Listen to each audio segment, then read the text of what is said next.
ভাই বসে আছে, এখন মুসলিম ভাই হবেন বসে আছেন। আমি এই নব্য ভাইয়ের আহাল পরিবার কেউ থাকলে আমাদের তরফ থেকে সমবেদনা জানাচ্ছি। আমি তার কাছে সবকিছু শুনেছি, তিনি স্ব ইচ্ছায় নিজ ইচ্ছায় কারো প্ররোচনায় নয়, নিজের ইচ্ছায় যে সম্মতি জ্ঞাপন করে কালেমা পড়ে মুসলিম হবেন। তিনি বলছে আমি নিজেই ছোট কাল থেকে আমি ইসলাম নিয়ে একটু চর্চা করতাম, কোরআনে মাহফিলে আসতাম।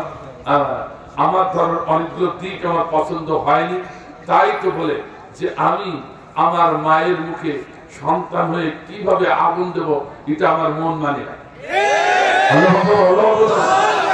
আমার যে মা আমাকে জন্ম দিল, যে বাবা আমাকে জন্ম দিল, আমি সন্তান হয়ে সেই বাবার মুখে সেই মায়ের মুখে মরার পরে আগুন দেব, আমি তা মেনে নিতে পারি নাই। আমি একটি মাত্র ধর্ম দেখেছি, ইসলাম ধর্ম, যে যারা মা বাপকে সম্মান করে, এতটা ভালোবাসে, তারা আগুন দেয় না।